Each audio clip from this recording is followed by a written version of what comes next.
Hello students, welcome to my YouTube channel Sushma Rajgupta. हम लोग कर रहे हैं BCom fourth semester quantitative techniques and methods. आज हम नया चैप्टर शुरू करेंगे, थ्योरी ऑफ प्रोबेबिलिटी।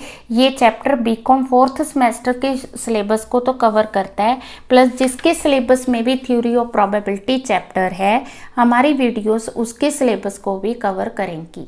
चलिए शुरू करते हैं।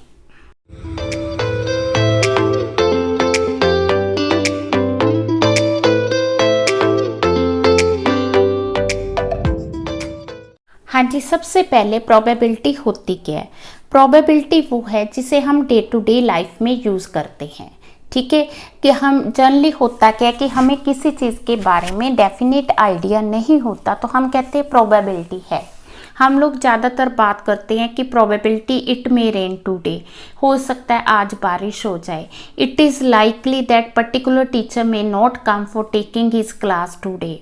ठीक है, there is a chance particular student may stand first in the university, हो सकता है ये स्टूडेंट जो है यूनिवर्सिटी में फर्स्ट आ जाए। It is possible particular company may get contract which it bid last week, हो सकता है इस कंपनी को वो कॉन्ट्रैक्ट मिल जाए जो इसने बिड किया था। Most probably I shall be returning within a week.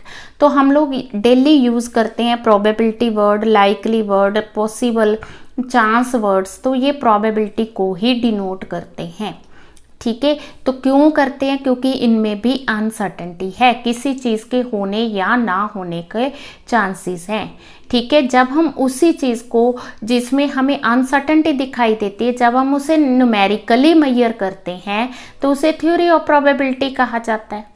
ठीक है, तो थ्योरी ऑफ प्रोबेबिलिटी एक तरह से अनसर्टेनिटी को मेजर करती है। ज़्यादातर ये गेम्स में यूज़ की जाती है, जैसे कार्ड्स हो गए, टॉसिंग ऑफ कॉइन्स हो गए, डाइस हो गए, तो इनमें प्रोबेबिलिटी जो है ज़्यादा मेजर की जाती है। ठीक है जी। हाँ जी, अब प्रोबेबिलिटी की कुछ टर्म्स हैं। तो सबसे पहले आ गई uncertainty and random experiment. Uncertainty मतलब जब हम किसी भी प्रोसेस ऑफ चेंज को करते हैं, प्रोसेस ऑफ चेंज करने से हमें दो या दो से ज़्यादा आउटकम्स आते हैं।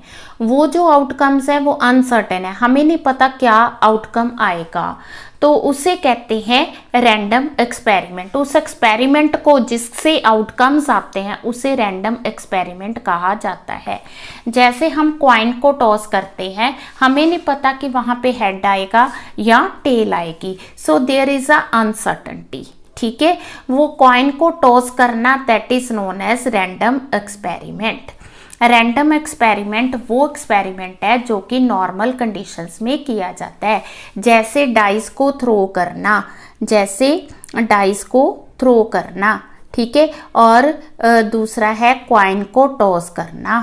ठीक है जी, तो ये क्या हो गए? रैंडम एक्सपेरिमेंट हो गए। अब आगे equally likely events. Equally likely events वो होती हैं जिन दो इवेंट्स के होने के बराबर बराबर चांसेस हैं, दो या दो से ज़्यादा। जब हम कॉइन टॉस करते हैं तो दोनों के इक्वल चांस है, हेड भी हो सकता है और टेल भी हो सकती है।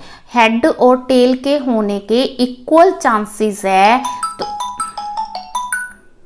इसे कहा जाएगा equally likely events. Equally likely events वो इवेंट्स हैं जिनके होने के बराबर बराबर चांसेस हैं। देन आ गया सैंपल स्पेस। सैंपल स्पेस में आएगा set of possible outcomes, means किसी भी इवेंट से क्या हो सकता है। जैसे हमने कॉइन टॉस किया, कॉइन टॉस करने से क्या हो सकता है? या हेड हो सकता है या टेल हो सकती है, तो इसे कहते हैं सैंपल स्पेस।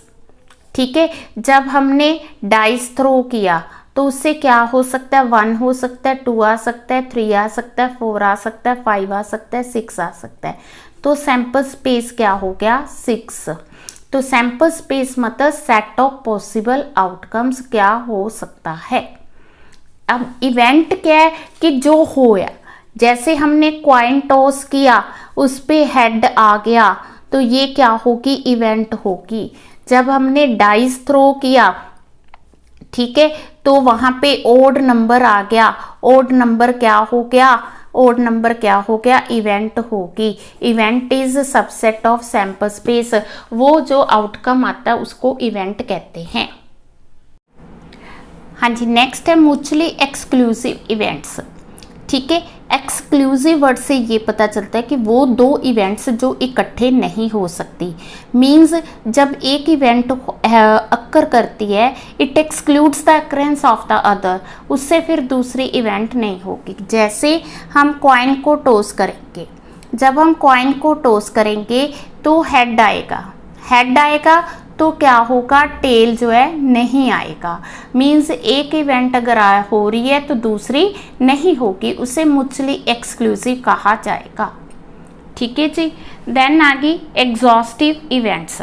एग्जॉस्टिव इवेंट्स का मतलब है कि जब हम कोई भी ट्रायल करते हैं तो कितने उसके आउटकम्स हो सकते हैं, तो ये सैंपल स्पेस की तरह ही ऑलमोस्ट होता है। ठीक है, जैसे हमने कॉइन टॉस किया तो वहाँ पे जहाँ हेड होगा या टेल होगी। इसके अलावा यदि हम at a time 2 dice throw करते हैं, 2 डाइस थ्रो करने से, देखो एक डाइस थ्रो करते हैं तो उससे क्या आउटकम 6 है, 1 है, 2 है, 3, 4, 5, 6।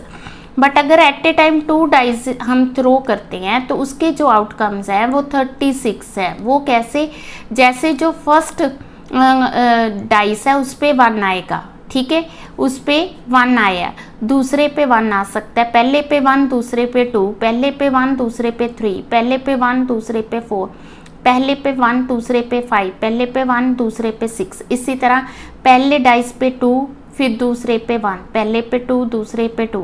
तो ऐसे करके जो है टोटल नंबर ऑफ जो आउटकम्स है वो उसके 36 बनते हैं। तो 36 क्या होगी, एग्जॉस्टिव इवेंट्स जो किसी भी ट्रायल से आउटकम आते हैं। Mutually exclusive inclusive events which are not exclusive is known as inclusive events. ठीक है, तो जैसे हम कहते हैं कि हमने 52 कार्ड्स हैं, 52 कार्ड्स में से हमने पहले कहा कि रेड कार्ड्स जो हैं वो ड्रॉ किए, ठीक है। अब फिर हमने कहा कि जो उसमें से क्वींस ड्रॉ की, अब क्वीन का ड्रॉ करना और रेड क्वींस का ड्रॉ करना ये क्या होगी, म्यूचुअली इंक्लूसिव इवेंट्स जो दोनों केसेस में हो सकती हैं। ठीक है, देन आगे फेवरेबल केसेस क्या है। हाँ जी, फेवरेबल केसेस हमारे लिए वही होंगे जो हम फाइंड करना चाहते हैं। ठीक है, जैसे हमने इवन नंबर्स फाइंड करने इन केस ऑफ डाइस।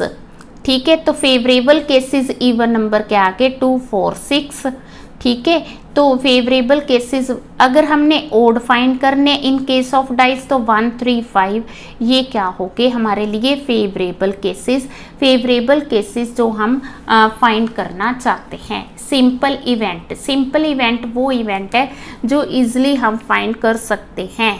ठीक है जी, जैसे वो कहता है कि 4 हमारे पास वाइट बॉल्स हैं और 3 हमारे पास ब्लैक बॉल्स हैं। अगर हम इसमें से फाइंड करते हैं, ठीक है, हमने एक बॉल जो है इसमें से ड्रॉ की, तो ये होगी सिंपल इवेंट, बड़े आराम से हम इसे फाइंड कर सकते हैं। बट अगर हमें क्वेश्चन आता है we are to find 2 white balls in the first draw, 2 white balls and 2 black balls, ठीक है, तो इसमें हमें क्या है पहले फाइंड करना होगा कि जो हम बॉल ड्रॉ कर रहे हैं वो पहले वाइट ड्रॉ कर रहे हैं या ब्लैक ड्रॉ कर रहे हैं। कहने का मतलब ये है कि it is not a simple, ये हमारी बनकी कंपाउंड इवेंट, क्योंकि इसके 2 चांसेस हैं। पहले हम लेंगे कि हम लोग जो है 2 वाइट बॉल्स ड्रॉ कर रहे हैं, फिर ब्लैक ड्रॉ कर रहे हैं, फिर हम इवेंट लेंगे कि पहले ब्लैक ड्रॉ कर रहे हैं फिर वाइट ड्रॉ कर रहे हैं, तो ये क्या होगी हमारी कंपाउंड इवेंट। ठीक है, इंडिपेंडेंट इवेंट क्या होती है, इंडिपेंडेंट वो होती है कि जब हमने कोई एक इवेंट, ठीक है, कोई भी एक इवेंट हो चुकी है, अक्कर हो चुकी है, तो वो किसी भी तरह से दूसरी इवेंट को इफेक्ट नहीं करती, not effect the other event, that is known as independent event. Independent event कैसे है, जैसे एक बैग है उसमें वाइट बॉल्स हैं और ब्लैक बॉल्स हैं, 6 वाइट है 4 ब्लैक बॉल्स हैं, हमने उनमें से एक बॉल ड्रॉ की और उसको रिप्लेस कर दिया, बॉल ड्रॉ की और उसको रिप्लेस कर दिया, देन हमने सेकंड बॉल ड्रॉ की, पहले फर्स्ट ड्रॉ की फिर हमने सेकंड बॉल ड्रॉ की। अब जो फर्स्ट बॉल है कि वो वाइट है या ब्लैक है, ठीक है। तो फर्स्ट बॉल ड्रॉ करने की प्रोबेबिलिटी 6/10, ठीक है जी, इसकी 4/10 होगी, क्योंकि हमने रिप्लेस कर दी, मीन्स बॉल जो है वापस बैग में रख दी है। तो जो सेकंड बॉल की प्रोबेबिलिटी है वो भी 6/10 और 4/10 होगी। फिर डिपेंडेंट इवेंट क्या है? डिपेंडेंट इवेंट वो है जो कि फर्स्ट इवेंट पे डिपेंड करती है। जैसे हमने फर्स्ट बॉल ड्रॉ की तो उसकी प्रोबेबिलिटी 6/10 4/10 आ गई, बट हमने उसको रिप्लेस नहीं किया। रिप्लेस नहीं किया तो अब जो बैग है उसमें कितनी बॉल्स रहेगी? 9 बॉल्स रहेगी। अब drying of second ball that में बी 3/9 और 5/9। तो ये जो इवेंट है इट डिपेंड्स अपॉन इट कि जो हमने बॉल ड्रॉ की है वो हमने वाइट की है या जो है ब्लैक बॉल ड्रॉ की है, प्लस हमने रिप्लेस नहीं की है, तो ये क्या रहेगी? आउट ऑफ 9 रहेगी। तो इसे क्या कहेंगे? Dependent event. जब सेकंड इवेंट फर्स्ट पे डिपेंड करती है तो वो क्या बन गई? डिपेंडेंट इवेंट हो गई। हाँ जी, नेक्स्ट आ गई complementary event. Complementary event means number of unfavourable cases in the event. क्या? Unfavourable cases. तो इसमें कौन से आ गए? जैसे वो कहता है कि हमने क्या किया? क्वीन ऑफ क्लब ड्रॉ की, क्वीन ऑफ क्लब ड्रॉ की। तो क्वीन ऑफ क्लब जो है out of 52 cards only 1 queen of club है, तो इट मीन्स कि 1 क्या आ गया? प्रोबेबिलिटी ऑफ गेटिंग, ठीक है। और ये होगी हमारी फेवरेबल इवेंट, और जो 51 होगी वो कॉम्प्लीमेंट्री इवेंट है, ठीक है। अनफेवरेबल पॉइंट क्लियर है? तो ये आ गई हमारी कॉम्प्लीमेंट्री इवेंट। क्लियर है जी? हाँ जी, प्रोबेबिलिटी जो है हमेशा 1 के इक्वल होती है। Probability is always equal to 1, ठीक है। तो प्रोबेबिलिटी के आगे अप्रोचेस हैं, ठीक है। जैसे क्लासिकल अप्रोच होगी, रिलेटिव अप्रोच होगी, सब्जेक्टिव होगी, ठीक है। तो सबसे पहले हम कर रहे हैं क्लासिकल प्रोबेबिलिटी। क्लासिकल प्रोबेबिलिटी किसके इक्वल है? Number of favourable cases divided by total number of equally likely cases. Equally likely मतलब जो भी उसके आउटकम्स आ सकते हैं, ठीक है। नंबर ऑफ फेवरेबल मतलब जो हम चाहते हैं, जो हमारे क्वेश्चंस में डिमांड की गई है, ठीक है। तो देन आ गया प्रोबेबिलिटी, किसी चीज़ के होने की प्रोबेबिलिटी और ना होने की प्रोबेबिलिटी इक्वल टू 1 है। क्यों? मतलब किसी चीज़ के ना होने की प्रोबेबिलिटी यानी अनफेवरेबल केसेस, दोनों को ऐड करेंगे तो किसके इक्वल आएगा? इक्वल टू 1 आएगा। अब अगर हमें किसी चीज़ की प्रोबेबिलिटी पता है तो हम 1 में से माइनस करेंगे तो वो आ जाएगी फेल्यूर की प्रोबेबिलिटी, किसी चीज़ के ना होने की प्रोबेबिलिटी, ठीक है। अब हम इसके सम्स करेंगे। हाँ जी, फर्स्ट हमारा क्वेश्चन है 1 card is drawn from a standard pack of 52 cards. 52 cards में से एक कार्ड ड्रॉ किया गया, what is the chance it is ice? हाँ जी, 52 कार्ड्स हमारे होगी इक्वली लाइकली इवेंट्स, ठीक है जी। उसमें से number of favourable cases, aces कितने हैं पूरे कार्ड्स में? There are 4 aces. तो हम लोग कह सकते हैं probability of getting aces is 4 out of 52, ठीक है। तो प्रोबेबिलिटी आके 1/13। तो बहुत ही सिंपल है, हमने देखना है कि total number of equally likely cases क्या है? 52। उसमें से जो हम डिमांड कर रहे हैं एसेस कितने हैं? That is 4। तो 4/52 दैट इज 1/13, ठीक है जी। हाँ जी, what is the probability getting a head in throw of a coin? हमने क्वाइन थ्रो किया, क्वाइन थ्रो करने पे हेड की प्रोबेबिलिटी हमें फाइंड करनी है। हाँ जी, जब हमने क्वाइन थ्रो किया तो there are 2 chances, 2 equally likely chances getting head, ठीक है। 2 चांस कौन से हैं? हेड और टेल का। गेटिंग हेड, हेड का चांस क्या है? 1, ठीक है। तो probability of getting head is 1 out of 2। आप लोगों ने ये फार्मूला दोबारा लिखना है, number of favourable cases divided by total number of equally likely events, ठीक है, तो number of favourable cases 1, equally likely events 2, तो आंसर आ गया 1/2।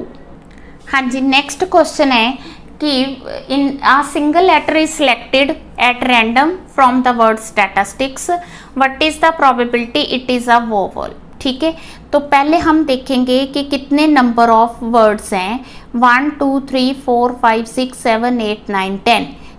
ठीक है, इक्वली लाइकली इवेंट्स क्या हैं, 10। और गेटिंग वोवल, वोवल की प्रोबेबिलिटी कितनी है, A E I O U, आई है 1 2 3, वोवल्स कितने हैं, ओनली 3।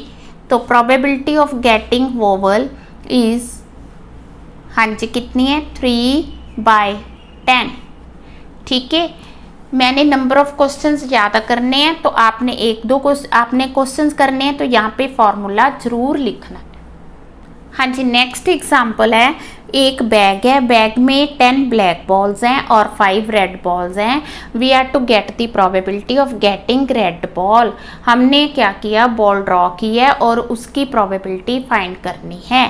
तो टोटल नंबर ऑफ बॉल्स कितनी है, number of equally likely events 15, getting red ball is 5, तो प्रोबेबिलिटी आ गई आपकी 1/3। बहुत सिंपल क्वेश्चंस हैं, प्रैक्टिस करनी, आपके पास जो भी बुक है उस बुक में से प्रैक्टिस जरूर करनी। हाँ जी, नेक्स्ट क्वेश्चन है, एक बैग है, बैग में 5 वाइट बॉल्स हैं, 8 ब्लैक बॉल्स हैं और 17 जो है रेड बॉल्स हैं। हाँ जी, हमें फाइंड करनी है प्रोबेबिलिटी गेटिंग वाइट बॉल्स। ठीक है, तो ऊपर हम लेंगे number of favourable cases. Number of favourable cases का मतलब कि वाइट बॉल कितनी है, 5 है। ठीक है, नीचे आएंगे टोटल नंबर ऑफ आउटकम्स, तो टोटल नंबर ऑफ बॉल्स आ जाएंगे 17 + 8 25 + 5 30। तो probability of getting white ball is 1/6। Second, अगर वो पूछते हैं क्वेश्चन कि probability of getting not white, कि वाइट नहीं है। ठीक है, गेटिंग वाइट तो 1/6 आके नॉट वाइट। ठीक है, जैसा कि मैंने आपको डेफिनेशंस में बताया था कि टोटल प्रोबेबिलिटी किसी चीज़ के होने या ना होने की दोनों को ऐड करके 1 बनती है। अगर किसी चीज़ के होने की प्रोबेबिलिटी 1/6 है, तो इट मीन्स की प्रोबेबिलिटी ना होने की क्या होगी, दैट इज 5/6। हाँ जी, बहुत ही अच्छा question. 2 dice are rolled simultaneously. Find the probability of obtaining the sum of 2 numbers appearing on the both the dice. ठीक है, सम कहा उसने कि 2 नंबर्स का टोटल। ठीक है, जब हम at a time 2 dice throw करेंगे, पहली बात मैंने सैम्पल स्पेस में आपको बताया कि जब हम 2 dice at a time throw करते हैं तो जो सैम्पल स्पेस है वो उसका 36 आता है, क्योंकि 2 डाइस है। आप सोचो कि दोनों डाइस जब हम एट ए टाइम थ्रो करेंगे तो पहले डाइस पे जैसे 1 आया, ठीक है, दूसरे पे 1 आ सकता है, पहले पे 1 दूसरे पे 2 आ सकता है, पहले पे 1 दूसरे पे 3 आ सकता है, पहले पे 1 दूसरे पे 4, क्योंकि हम प्रोबेबिलिटी ही फाइंड कर रहे हैं। तो ये चीज़ भी हो सकती है, पहले पे 2 दूसरे पे 1, पहले पे 2 दूसरे पे 2, तो ये भी हो सकती है प्रोबेबिलिटी, ये भी हो सकती है। तो इसके जो आउटकम्स हैं वो 36 बनते हैं। ठीक है, आउटकम्स कह लो या सैम्पल स्पेस कह लो, वो कितना बनता है, 36 बनता है। इक्वली लाइकली इवेंट्स कह लो, ठीक है, तो 36 बनता है। पहला पॉइंट आपको क्लियर हो गया कि जब हमने 2 डाइस थ्रो किए तो total number of equally likely events 36 हैं। अब दूसरा पॉइंट आ गया कि जब हमने 2 डाइस थ्रो किए तो getting 3 as a sum of 2 numbers is 3। वे 2 नंबर्स का टोटल 3 होना चाहिए। 2 नंबर्स का टोटल यहाँ 7 आ रहा है, 8 आ रहा है, 9 आ रहा है, 10 आ रहा है, तो वो कितना होना चाहिए, 3 होना चाहिए। यहाँ 2 + 1 3 आ रहा है, 1 + 2 3 आ रहा है। सिर्फ 2 ऐसे नंबर हैं जिनका सम जो है वो 3 आ रहा है। तो नंबर ऑफ फेवरेबल केसेस हमारे पास कितने हो गए, 2, और टोटल नंबर ऑफ केसेस कितने हो गए, 36। Very simple. ठीक है, तो आपने ये नहीं सोचना कि एक डाइस का आउटकम 6 है तो 2 का 12 होगा, नहीं, 2 डाइसेस का जो आउटकम है वो 12 नहीं होगा, 36 होगा, वो इस तरह से होगा। अब दूसरा सम है कि जो सम ऑफ 2 नंबर है दैट शुड बी 8 होना चाहिए। अब यहाँ से आपने खुद वहाँ पे पूरा बना लेना है चार्ट और फिर देखना है कि 8 टोटल किसका आ रहा है। तो ये 6 + 2 8 आ रहा है, 5 + 3 8 आ रहा है, 4 + 4 8 आ रहा है, 3 + 5 8 आ रहा है, 2 + 6 8 आ रहा है। तो 5 नंबर्स ऐसे हैं जिनका टोटल 8 आ रहा है।